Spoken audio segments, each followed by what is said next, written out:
podcast is part of the Sports Social Podcast Network.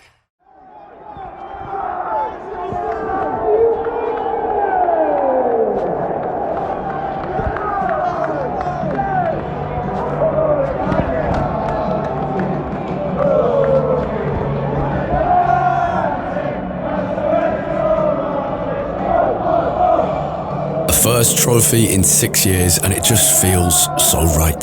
Erik ten Hag's Manchester United have looked like a team that wins trophies for the last few months, and now they've picked up their first. You really get the sense it'll be far from the last under this manager. What a wonderful day at Wembley, and for United fans all around the world, wherever you are, I hope you enjoyed that to the very full, to the very maximum, and a very warm welcome now to the Manchester United Weekly Podcast. I'm Harry Robinson. Jack Tait is with me as always, and let's get stuck straight in, Jack, because United have won our first trophy in a long time. Which part of Sunday did you enjoy most? Because there are plenty of contenders. Yeah, there were plenty of moments that I enjoyed a hell of a lot. I think, honestly, for me, it would probably be seeing players that I think have, to some degree, been sold down the river by the football club over the last few years and been asked to play roles that are much bigger than they ever should have done. We talked a little bit about Fred in the last episode. Players like Fred, McTominay, even Harry Maguire, Wan-Bissaka, players like that who have been around during the bad times and now are playing in roles that are much better suited to who they are as players. I enjoyed seeing people like that get a great moment in a United shirt, players that have been through and been part of, let's not forget that, but been through some of the worst times that we've seen. I like that those players got a moment like this to savour in front of the fans in a role that is actually where they should be at this club.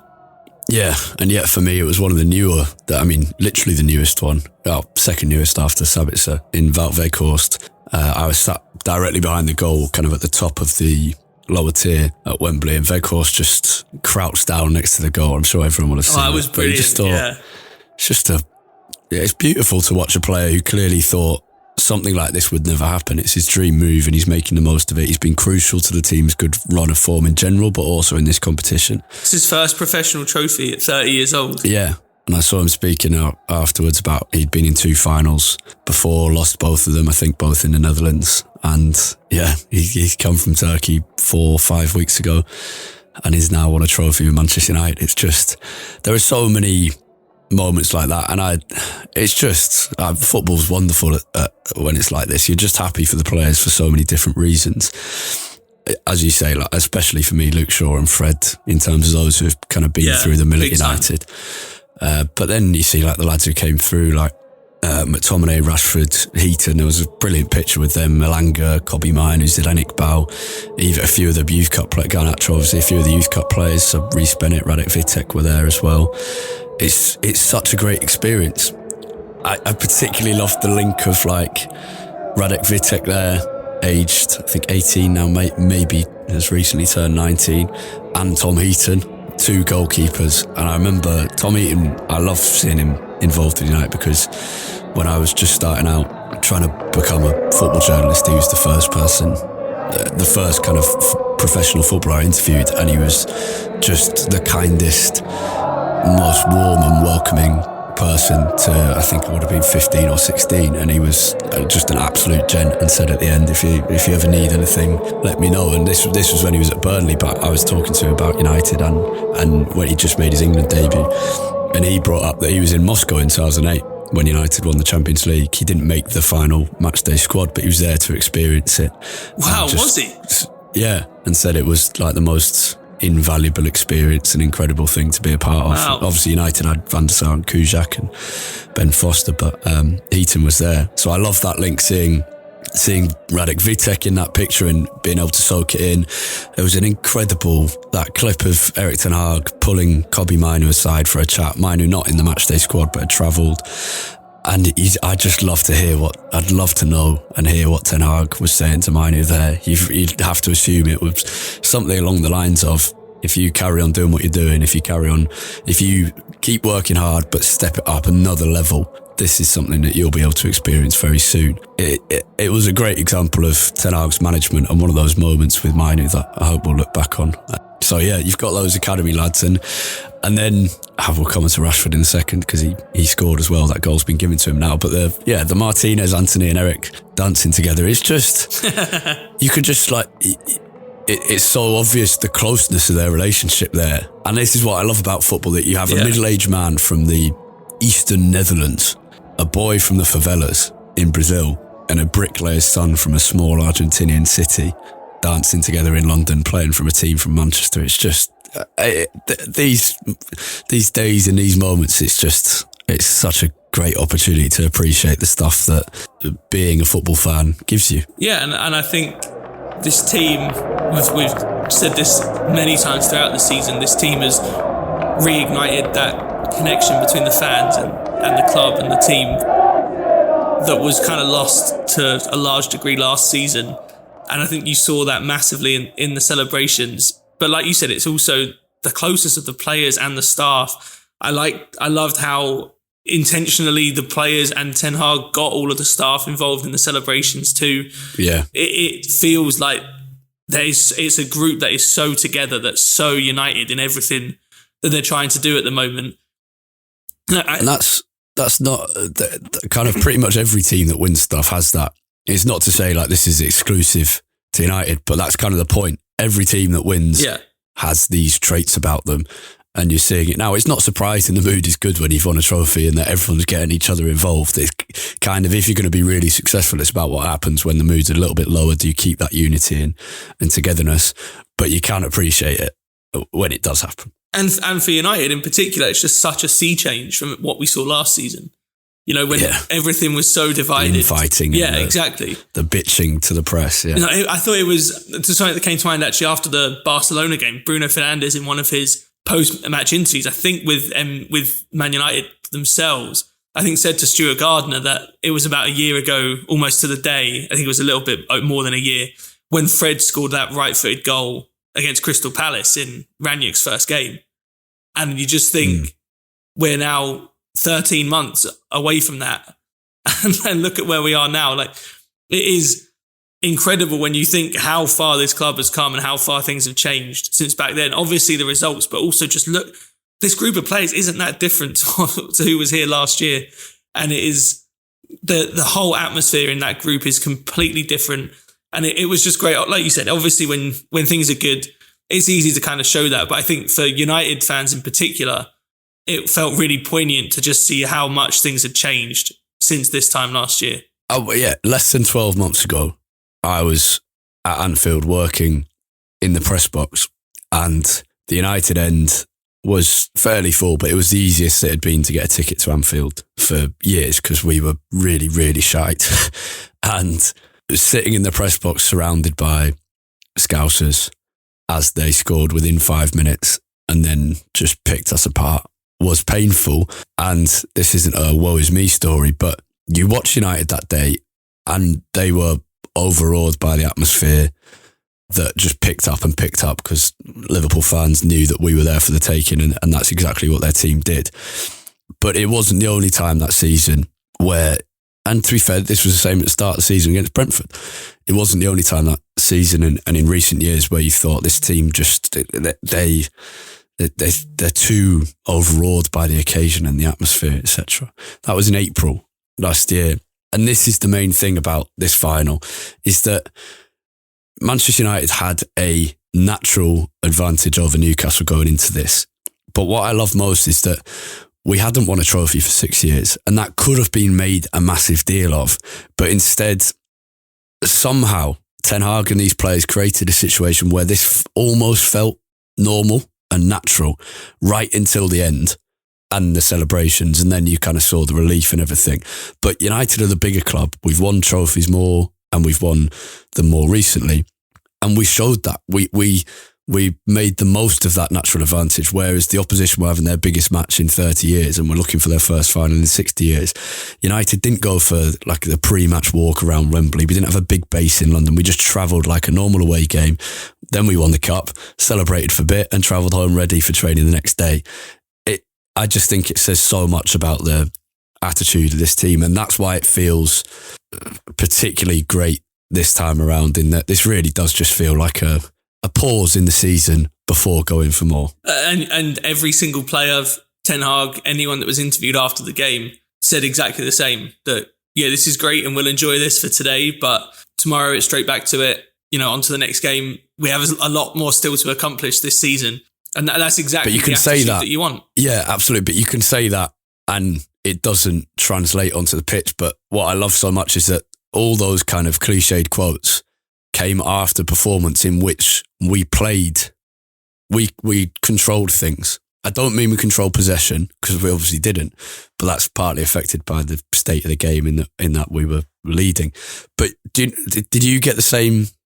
Because for me, it felt like we asserted ourselves as the bigger club and the better team on that, rather than going in concerned about losing to the underdogs and slipping up and crumbling under the weight of the Geordie pressure and their 300 million fans that they supposedly brought to London. Yeah, I think even before the game, it felt like it was sort of business as usual for United. Yeah. And it was like watching, this is going to sound a bit weird, watching the Newcastle fans at Wembley.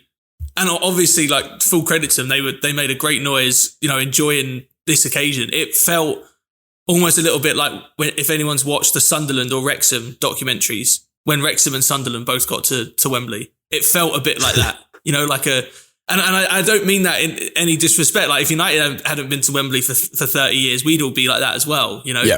But it was just the right way to go about it for United, in that, yes, it's been 6 years since we won a trophy, but this is a stage that, as Manchester United, you have to get used to, and it has to feel maybe not exactly the same as any other game, but somewhat expected and somewhat business as usual. And I felt like both the players and the fans, to be fair, and just the whole feeling of the day, and the contrast with the Newcastle fans probably helped that to some degree.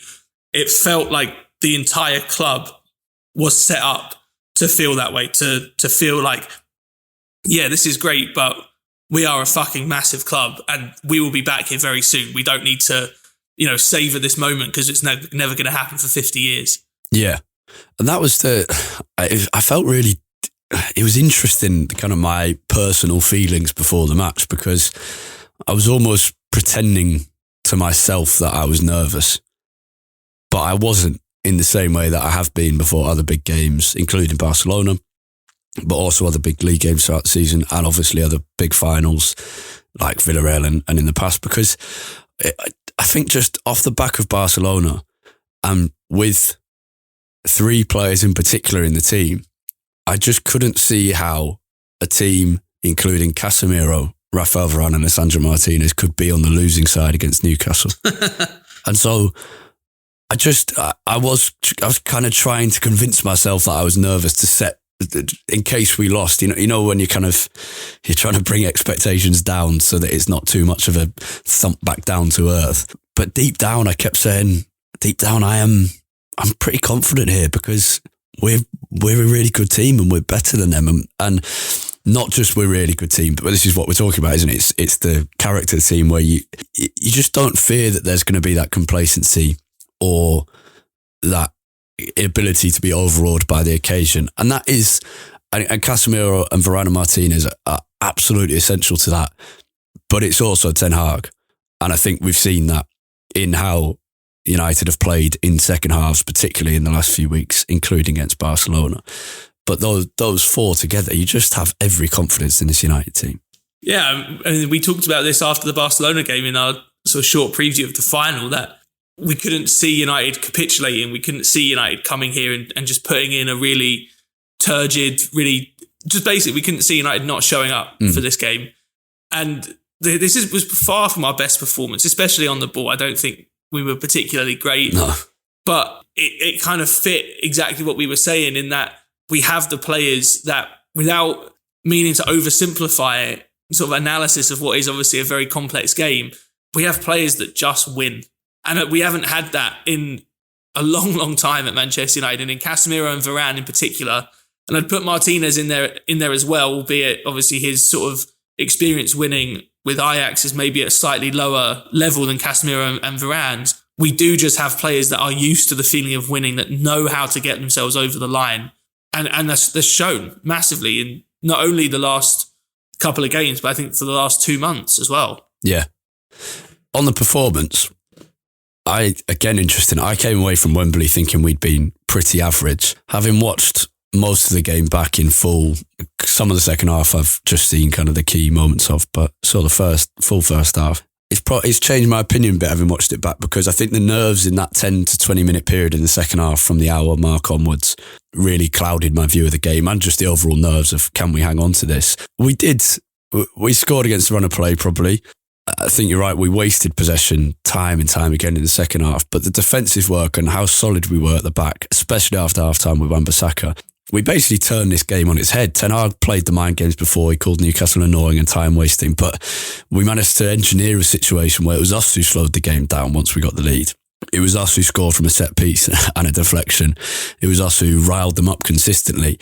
And I think to be able to enact a game plan like that against a team who usually manage to do the very same thing themselves, that's really impressive. Yeah, I mean, I think we were poor on the ball, and I don't think that was the game plan. I think even in the second half, we would have wanted to, keep the ball a little bit more than we did, but also take more advantage of some of the counter-attacking opportunities that were there we didn't take. But we were clearly going for that, weren't we? There was it didn't feel like there was any intent to play through midfield. No, not at all. It was, to be honest, I came away from the game, I haven't watched it back yet, and maybe my opinion will change slightly after watching the whole thing again.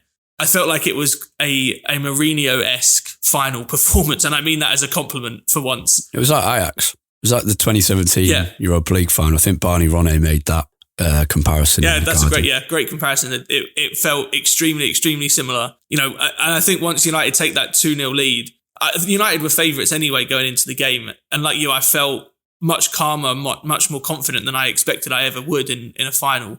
But I think once we got that, even the 1-goal lead, but especially once it went to 2, you just felt like United were just going to manage that perfectly. In the exact same way that we've seen teams like Real Madrid do in the Champions League time and time again with Casemiro and Varane, massive parts of it. Newcastle didn't really have any great chances in the second half. De Gea didn't really have to make a save. There were a couple of moments where we had to make a few sort of last-ditch blocks, but by, all intents and purposes, I think we kept Newcastle at arm's length for pretty much the entire second half. It was managed relatively well. And at the end of the day, that is what you have to do in a final. It was a Mourinho-esque performance, and that's why Jose Mourinho has won so many finals, because it is a tried and trusted setup, especially if you can get a lead. Tried, trusted, and tested. I was also surprised watching it back to see how quickly we came out after the break, in that we really could have wrapped it up within 5 minutes of the second half. Fred had a shot 22 seconds in, which was similar to kind of the move that saw him score against Barcelona, but it was a bit tame. He tried to guide it in and it went wide. Anthony had an effort and also tame 90 seconds later. Wan-Bissaka did that tackle high up the pitch and then drive forward. That was only, I think, 50 minutes in, maybe 48 minutes in. And then Weghorst shouldered across a few minutes later. I think at 60 minutes, the game changed quite a lot.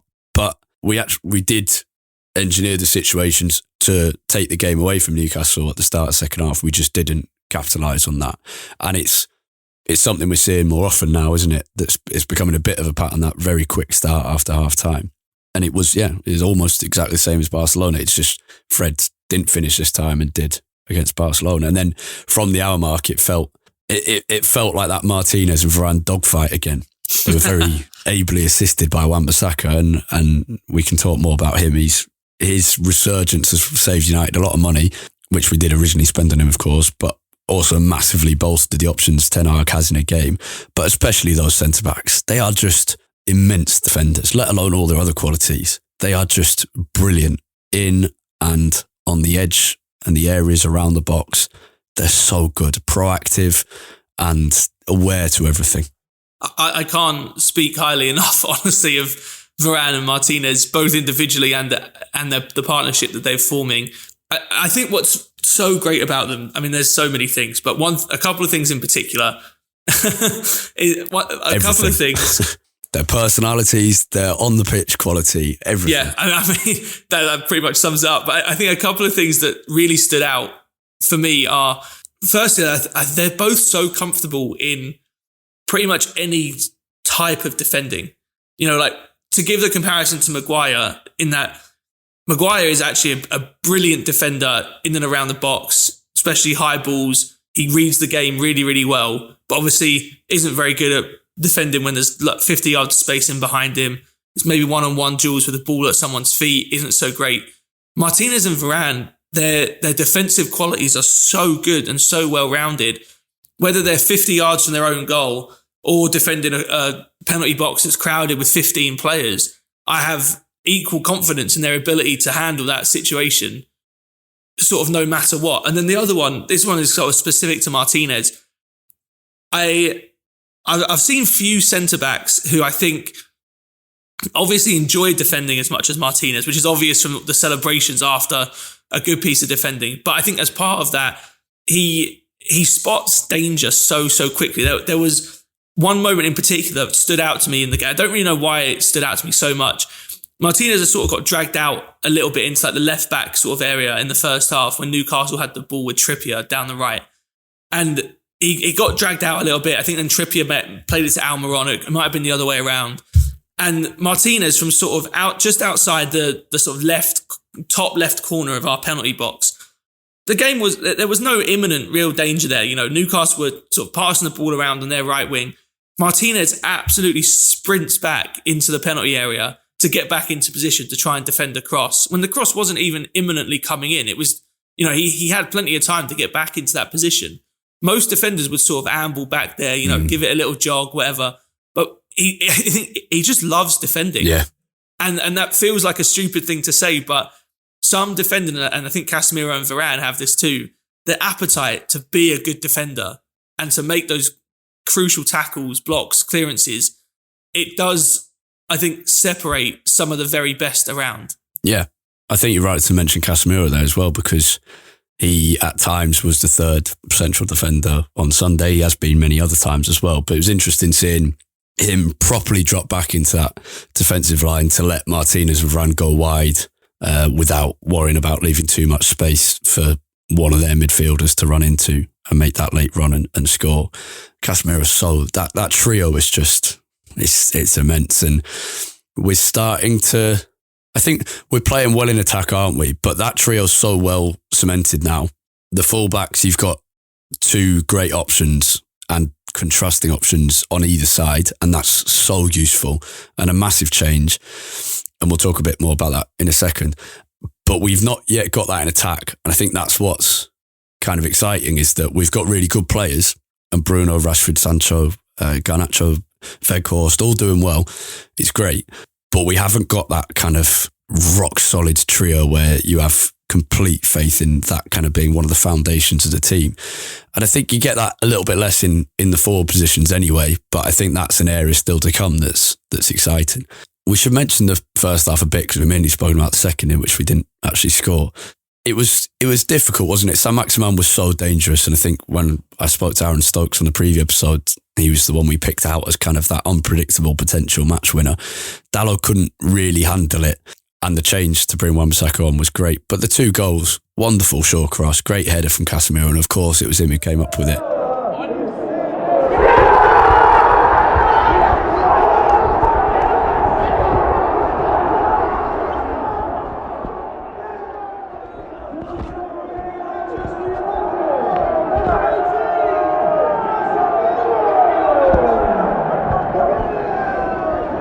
And then Rashford's is something probably not a level up in terms of the finish or the quality, but the combination work between him and Weghorst there, the runs on the right from Anthony and Bruno to open things up, how quick Casemiro is to get onto the loose ball after Weghorst doesn't head it down but makes himself enough of a nuisance that the ball goes loose. All of those things are positive, worked on the training ground or in previous matches things, and was top.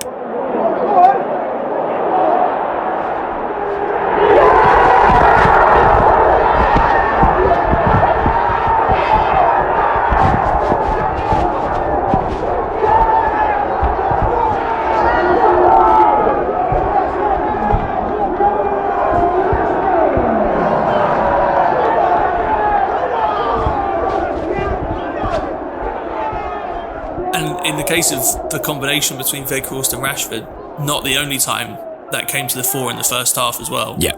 Like, some of the play between the two is obviously not perfect, but when it works perfectly because you have that striker dropping deep, able to receive the ball and quickly get it into a player like Rashford running in behind. I think the second goal in particular kind of summed up what our attack is really good at the moment, and it is it being facilitated by players like Casemiro winning the ball back for us in good areas and then able to get it down and break quickly. Not that it was a counter-attacking goal, but, like you said, it was from a loose ball that we sort of win and get under control quickly, and then we're able to break from there. Just the timing of the runs, of the pass, everything was perfect, really, in the build-up to that goal. Rashford gets a little bit lucky with the finish, but in the end, it was really weird that, I don't know if this got announced in the stadium, that the goal was initially given to Rashford, then just before half-time was changed to a Botman own goal, but now after the game has been changed back to being given to Rashford again. Yeah, strange one. You get the sense that maybe his status as potential top scorer in the competition and United having won the game may have influenced that decision slightly. And I think, and it also made him have scored in every round as well, which was probably part of it. Yeah, I often think in those situations, Botman doesn't want it. If it's too close to call, really, then you obviously want to give the striker the benefit of the doubt. Yeah. On Rashford, seeing that, we spoke about kind of favourite moments, and I was going to finish off with him, and then we dived into some other stuff. Oh, God, it's special, isn't it? Seeing his smile come out, I love that. We've seen the celebration when he scores in recent weeks. We've spoken about this before, that he has to... He's kind of changed his mindset in the last few years, that he has to stay switched off from two big celebrations a lot of the time to keep his head in the right space for what he does on the pitch. But that smile at full time, or the many smiles after full time, it said so much. I love to see it just as a fan, but I think it said so much, the release of all that concentration, focus, hard work, and it just felt like a release of all of that, and you love to see it. But I also think, crucially, going forward, I think you need that release in a long season, because now he can go back to the same kind of, whatever you want to call it, mentality monster or whatever, and pointing at his mind every time. But with all that released, it's kind of, right, now we go again and we do the same again. Whereas if you don't have that, it's like when you go to a match and it's a 0-0 draw, and it's like, it's such a, you feel all pent up, and there needs to be that release of emotions, and Rashford's got that now. And a goal in every round, player of the tournament, surely, given that, and the fact he scored in the final, and it was lovely to see. So well deserved. How many times have we said, not just this season, even in previous years, that Rashford is almost everything that you could ever want in a United player. The story coming through the academy, growing up in Manchester, being a United fan as a boy, coming through, and also I think what makes Rashford even more relatable, and you want him to succeed even more, is because it hasn't all been plain sailing for him. Far from it. This wasn't. He came onto the scene as a very, very young player and started really well, but this hasn't been a continuous, upward curve for Rashford every single season. There's been ups and downs. There's been difficult times. And I think it just makes you want him. It makes you even more desperate for him to succeed. And seeing him get, he's won trophies at United before. This is the second League Cup. He's won the FA Cup, the Europa League, but he was always slightly on the fringes of those squads. Even though he did play in some of those other finals, he was never the main player or one of the main players. And you see him now being a true leader of this team and a real talisman for this team. I'm just so happy that he got to have this moment with 30,000 United fans filling half of Wembley. This is exactly what we've always wanted for Rashford, what we always envisaged him becoming.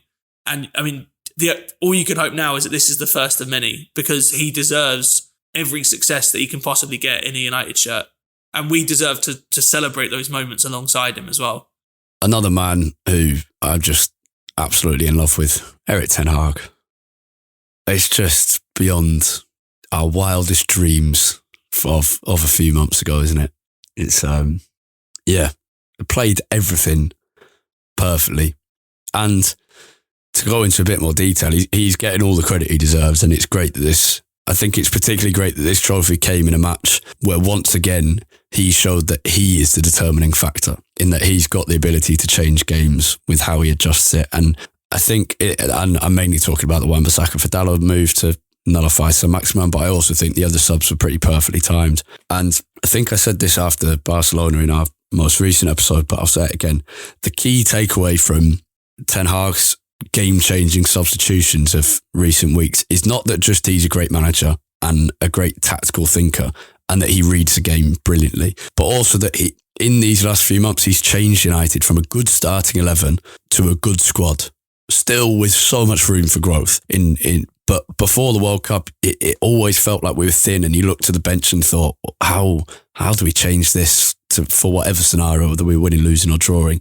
And since the World Cup, the resurgence of Sancho and Wan-Bissaka, probably most notably, but also Fred's quality, the arrival of Sabitzer and Weghorst, it feels now that even though the squad is not perfect, and there's a long way to go, but it feels like we at least have all the options he needs to change games in whatever scenario.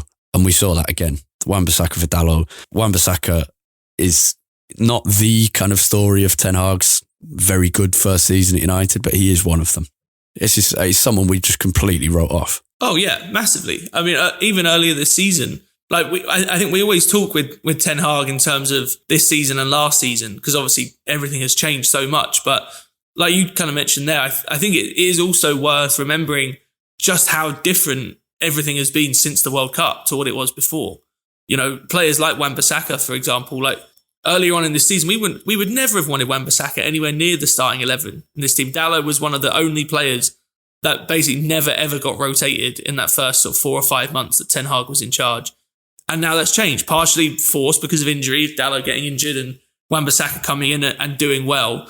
But I think you're right. I think that has been a defining feature of this really good run that we've been on post the World Cup, is that this has gone from Ten Hag kind of making do with very clearly a preferred 11 and then having to sort of fill in gaps everywhere else and not rotating really, to now very clearly having more trust in other players.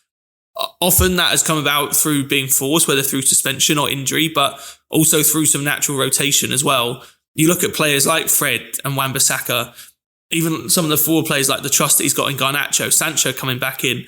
You know, Lindelof and Maguire have had more minutes. Malassi has played more than we expected. You know, it is a big, big change from what it was before the World Cup. And I think Ten Hag just deserves so much credit for sort of allowing himself that time to... I think what Ten Hag has done really well, and I think this is something that a lot of managers struggle with, especially at big clubs. There is this constant tension, I think, between the long and the short term. You see someone like a Mourinho or a Conte who comes in and everything is very clearly for the short term. You know, you're signing players of an age that meaning they probably won't be around for too much longer, are playing at a really high level. Everything is about just winning in that first 2 years. And then you see other managers, slightly something that Graham Potter's sort of going through now at Chelsea, or sort of being forced down that route because of how bad results are, where everything, it's almost like they don't care about the short term because everything is just about building for, you know, the next 4 or 5 years. And that is a noble and important thing. But you can't do that. Exactly. You can't do that. Like time is of the essence and you only get so much time at clubs like this. And I think Ten Hag has struck that balance perfectly between getting through those first 4 or 5 months, buying himself. When we did that Ten Hag review episode after the end of the first part of the season before the World Cup, we spoke with Kane and John McKenzie and Andy Mitten, and we all said Ten Hag has built himself up enough credit in the bank now. And he did that in those first 4 or 5 months by just that core group of players. But now he sort of expanded that to a more of a well-rounded squad as he's kind of built that trust with everyone. And that's the key now. If you lose the League Cup final, you can call it the Mickey Mouse Cup. If you win, it's a springboard for success, which is the truth of it as a competition. But that is the key, is that what's so important is that United have a brilliant new manager who has got buy-in from players. But there will be bad spells of form and there will be unhappy players. Not now, certainly not this week, but at some point in the future. And having won a trophy in just a few months, to state the obvious, it gives him everything he needs to have complete control over the squad, to decide who stays and goes, to get full discipline. And that's exactly what Ole Gunnar Solskjaer didn't have after losing in the Europa League final. And you see it. I mean, he's already just stamped his authority on this. We've seen even those three gods in the middle, Varane, Casemiro and Martinez, have all been in and out of the team. They're such good characters. You see that Casemiro challenging Bruno after winning a trophy about not making a pass was brilliant. I loved it. But Casemiro wasn't given a straight entrance into the team because McTominay was playing well. He was challenged. Varane was rested for Lindelof at times. Martinez's reward for winning the World Cup was a place on the bench for 3 or 4 weeks. It's the standards. There was a flag last season in the Red Army section in the Stretford End, which said standards, and it had Keane, Robson, I think one other. I can't remember who the final face on it was, but standards. And that's exactly what Ten Hag's done. A final point on his substitutions: 17 subs at half-time this season now, which is pretty considerable. It's brave early changes, and no team has scored more goals through substitutes this season, which is a stat you brought up. That's almost half the games. You know, I think we've played 40 games this season. Yeah. 17 of those had halftime subs. Well, we're talking about it today in a very good way. But if you go back to the Brentford game, there were 2 halftime subs in that. Sure, Martinez were hooked and they didn't change the game because it was a terrible, terrible day. But they did do something. I mean, we drew the second half, so has kicked on. Yeah. Well, yeah, it stopped us losing 8-0 to Brentford, so I guess there's some positive. But this is, I think it's just becoming more and more obvious how good he is at this. Yeah. And I think the other thing I wanted to mention, I tweeted about this after the final. I think one thing that's worth remembering is that, well, firstly, I think it's important to emphasise just how good our form has been since the World Cup. We've played 19 games in 68 days, and we've won 15, drawn 3, and lost 1. Yeah.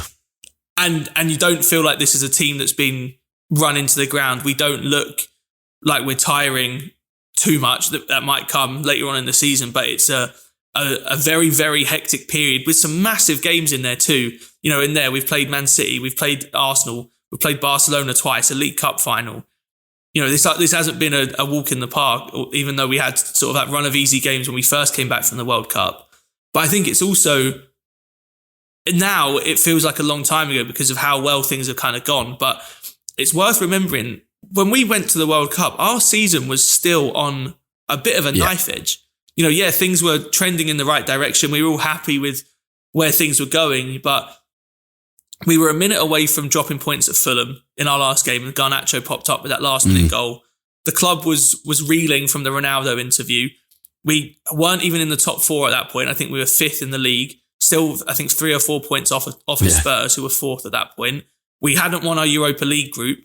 We were all wondering, where the hell is our striker going to come from if Ronaldo does leave the club, which he eventually did. Varane was injured. You know, Varane was injured. There was still question marks over, I think, some players in this squad, and you know, Sancho had this sort of mysterious absence that we weren't sure when he was going to come back. But our season was by no means guaranteed to go this way when we left for the World Cup. And I think it's important now to remember, because it feels like we've always been on this upward trajectory, but we were really on a bit of a knife edge at that point. And that's why I think Ten Hag deserves all the credit in the world for what has been a massively hectic period, and managed it so well, and really done everything that we ever could have asked for, in that players have had a rest here or there. We've got players from the squad kind of better integrated into the playing 11. We've come away with a brilliant record, won a trophy, progressed in every competition that we could have. You know, it's been... Doesn't get much better. No, it really doesn't. It's going to be I was just thinking as you're saying that, it's some competition for Manager of the Year in the Premier League at the moment. I know it's kind of meant to be based on the Premier League alone, but if you think about some of the kind of managerial performances from Arteta with Arsenal, Ten Hag at United, Marco Silva with Fulham, and De Zerbi at Brighton, Thomas Frank still doing really well at Brentford. We'll see what Lopetegui can do with Wolves. There's just some, I mean, even Emery with Aston Villa has been doing really well too since he's come in. Oh, well, they've had, last few games up and down, so I think. But there's just been some incredible managerial performances. I think to end, there was a quote from Ten Hag who just said, well, not just said, he said, I just love United. When I see our shirts, when I see the bonding with the fans, when I see Old Trafford, when I see the legacy like Sir Alex, so many big players who have developed at United, we want to do the same. This team wants to make its own history. I mean, it's a silly, silly game, but how can you not just get utterly brought in by that? And he's written an open letter to fans today on Monday that got put out a few hours ago, which doesn't say anything too, crazy in it. It's sort of what you would expect in a letter to fans. But I think just having the foresight to directly address fans of United all around the world it's just a nice touch. Yeah, and there's lots of stuff like that. As I think it's easy to praise media teams and kind of like press officers when the team's winning. It can be quite easy to make your team look good if they're winning. But I do think there's been an improvement in how United communicate with fans this season. There's a long way to go, especially in terms of ticketing and various and kind of for match-going fans. But there's been a massive improvement in that sense. And that's behind the scenes job as well as Ten Hag. But I think with Ten Hag, you're also just seeing him grow into this, aren't you? The relationship with the journalists is much more. He's in control of that while having quite a relaxed relationship there. Yeah, I think he's really grown into it, and that's great to see. He's clearly also getting better at using the media and journalists for his own ends, like he did perfectly before the League Cup final with all the jabs about Newcastle's time of the ball in play. Yeah. Like that stat is never getting dug up in the build-up to this game without Ten Hag mentioning it, and he knows that, and he knows that all he has to do is sprinkle that little drop in the bucket, and everyone's going to feast over it. I think crucially, Sir Alex Ferguson knew that, and you have to assume that advice on that front came from his dinner with him on Monday night. It was very good for him to play his first mind games of the season. It was otherwise very coincidentally timelined. Yeah, I think. But that's the other thing. Him embracing Sir Alex is in the right way, where he's still in control. Yeah. It's not like deference, but it's allowing him to be part of it. That was the key with Sir Alex came in himself, in that others had been overshadowed or overawed by Sir Matt Busby's presence. And Sir Alex leaned on him for advice and brought him in when the time was right. And Ten Hag's doing that.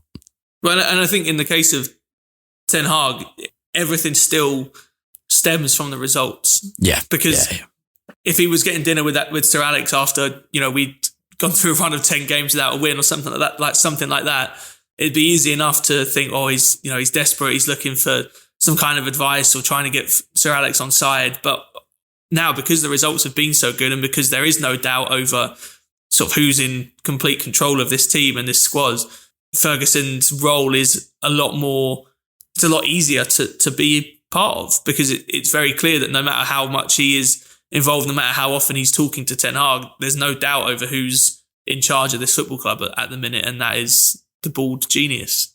Let's go into our Patreon Q&A.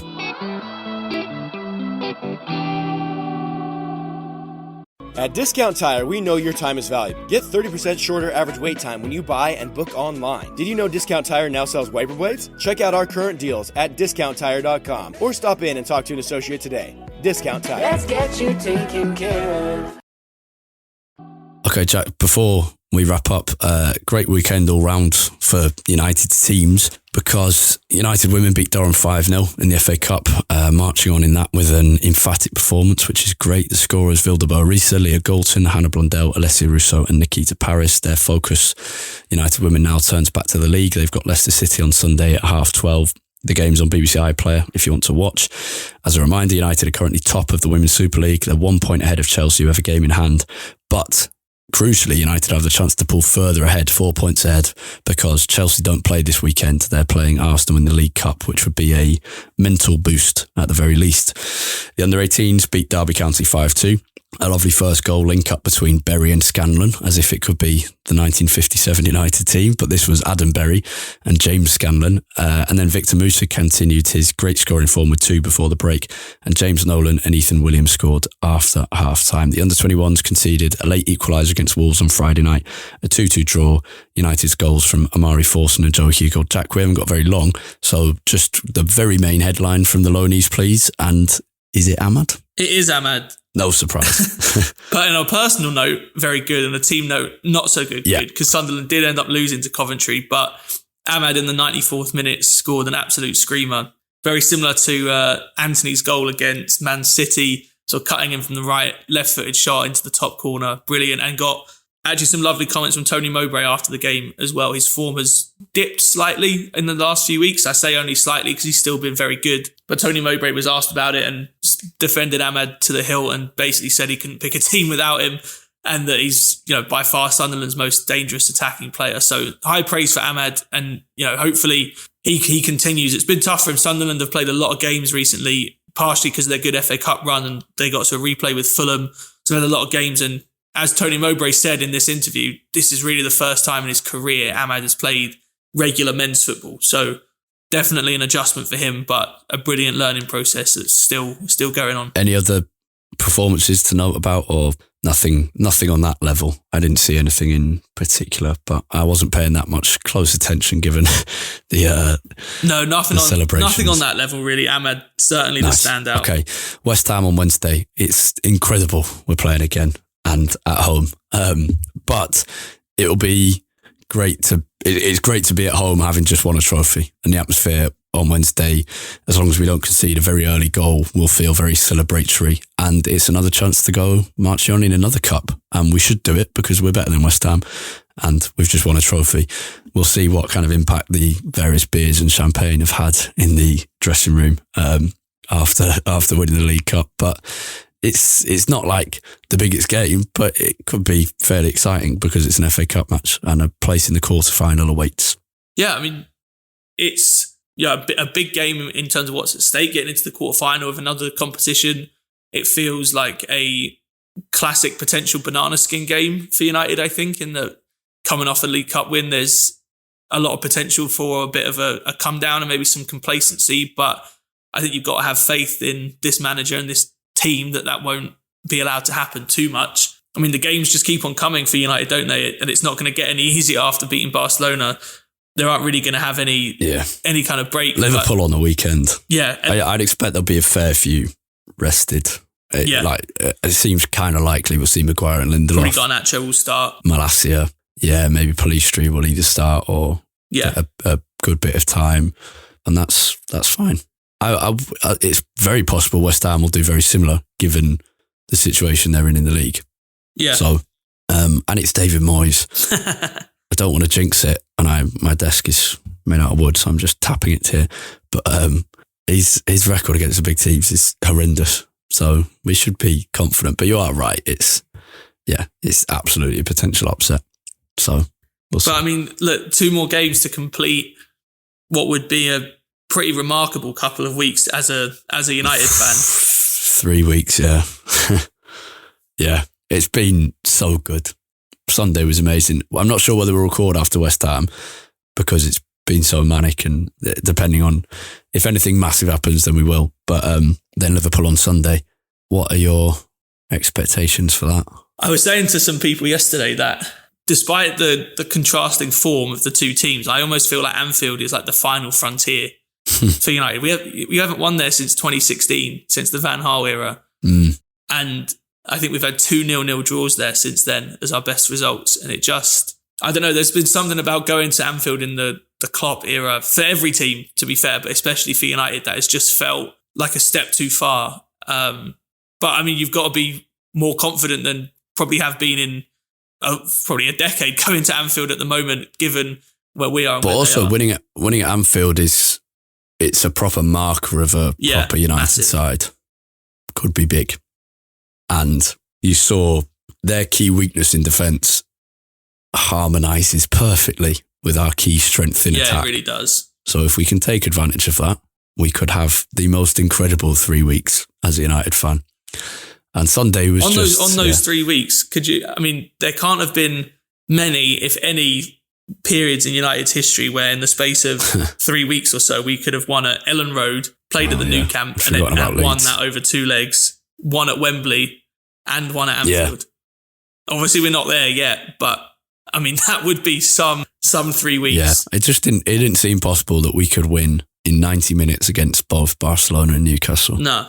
And yet we did. In the same way, it didn't seem possible we could trail Barcelona twice and go through. It's just been brilliant. And Sunday was days at Wembley can be frustrating for many reasons. The music's way too loud inside. It never sounds that loud when you're sat in there, but when I was watching the game back, it sounds very loud. And the tickets for mine were fine, but for a lot of people it took ages to get in and all of that.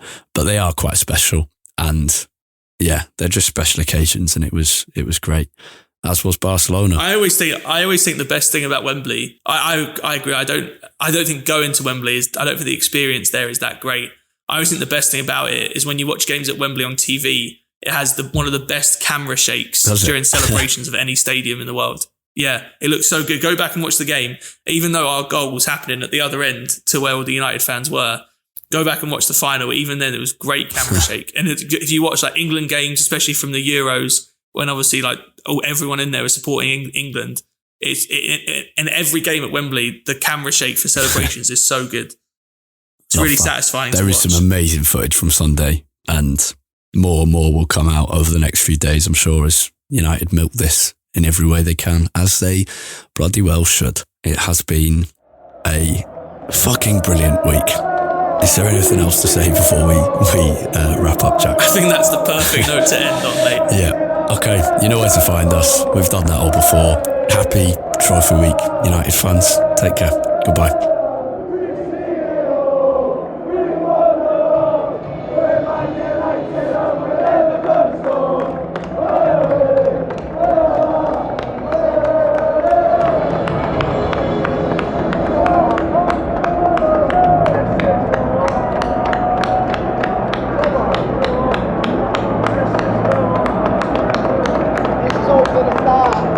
Those moments last season were like, it'll get better.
Social Podcast Network.